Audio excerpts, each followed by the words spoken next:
欢迎收听3月21号的迦南之声，我是世谦牧师平安。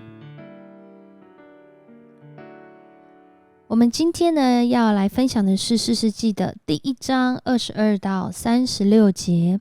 士师记第1章22到36节，在今天的经文当中呢，我们要来祷告的经文是哥罗西书的1章10节。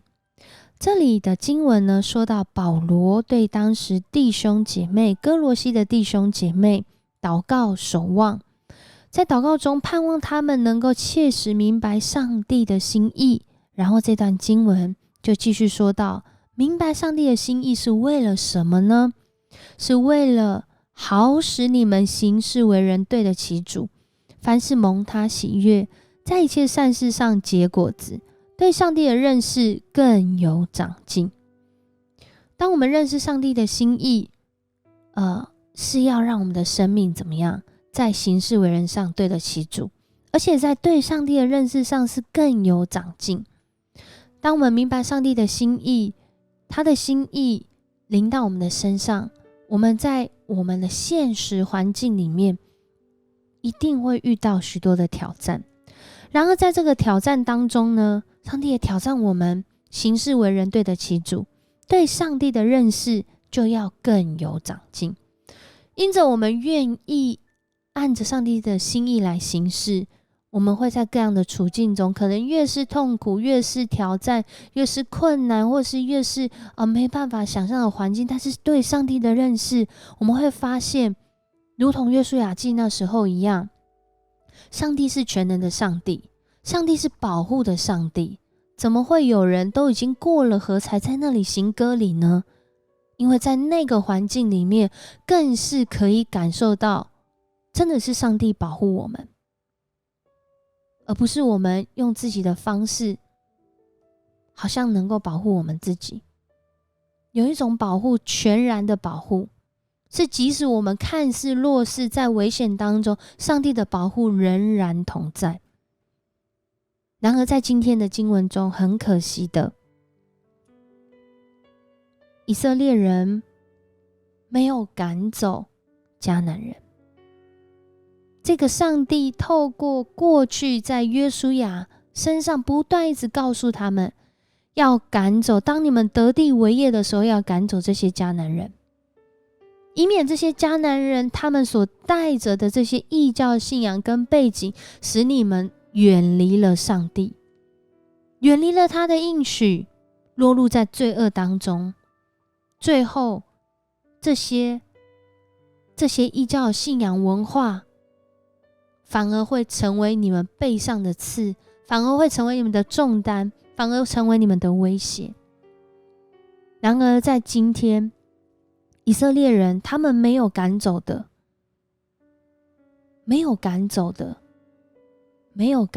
迦南人。我们看见的经文上好像讲的是没有赶走迦南人，然而真实的情况可能是没有赶走的不止迦南人，而是他们对上帝话语的没有坚信，而是他们对上帝心意的不完全顺服。他们没有赶走的，可能是心中还有那一把利益的尺，使以色列人他们在这个时候看起来要进入那个下坡了。在这里我们又看到了另外一件事是，所以上帝要把迦南人赶走，他这么讨厌他们吗？难道他们没有得救的机会跟余地吗？就只是因为他们不是以色列人？其实在今天的经文也让我们看见，上帝的心意其实是要拯救每一个人，如同过去他在耶利哥城拯救了喇合和他的一家，他今天在伯特利城，其实这一家人他们接待探子，帮助这个探子能够认识伯特利城，他们其实是有机会信主的。然而今天这个外邦人他仍然做他自己的决定，就是他搬到了赫人的土地，重新把一个地方起名叫路斯。他的心仍然刚硬，也就是路斯原来的意思，他不愿意跟上帝有关系。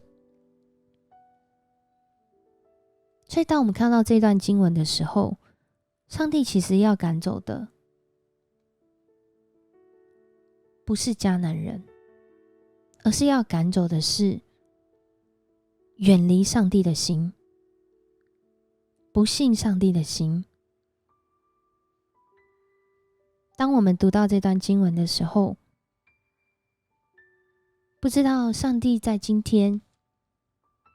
要对你什么样的事情，还没有完全相信上帝来说话。但是我相信上帝的心意是要拯救每一个人，不论是以色列人还是外邦人，好使我们在行事为人上对得起主，在行事为人上凡是得他的喜悦，蒙他所喜悦，使我们在对上帝的认识是更有长进的。过去约书亚带领以色列人在有领袖的时候，对上帝的认识有长进。当他们自己要在各支派的土地上当家作主的时候，对上帝的认识还是要有长进。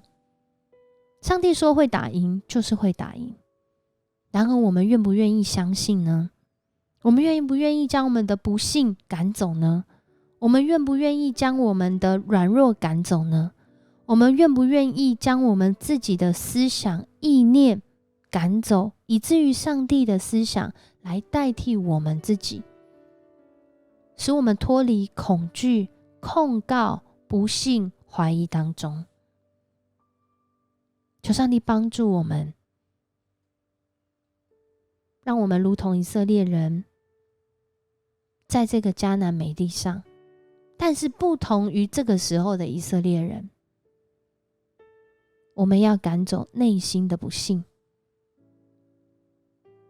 来迎接上帝的信实要发生在我们当中。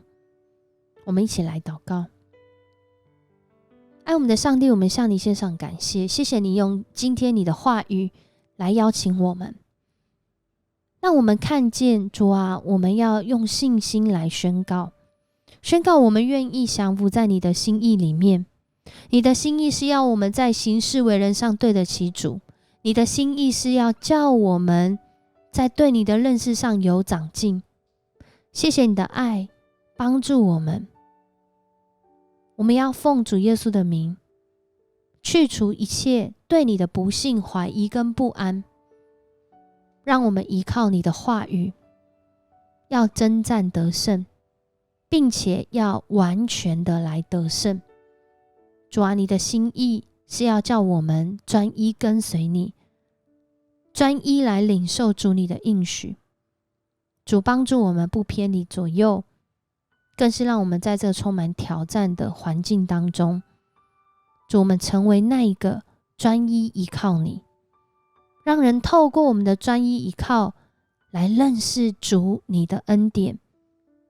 主你的拯救也要临到我们自己跟他们的身上。主，谢谢你爱我们，应许我们，也透过今天的话语提醒我们。主，我们要转向你，我们要来依靠你。谢谢你愿意与我们同在。我们这样祷告，奉主耶稣的名求，阿们。谢谢你收听今天的迦南之声，愿上帝帮助你，启示你，赶走你内心中那一切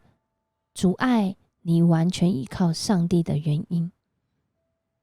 让你来单单领受他对你的心意，使你更深的认识上帝，在生命当中更有长进。我是世谦牧师，愿上帝赐福你，我们下次见。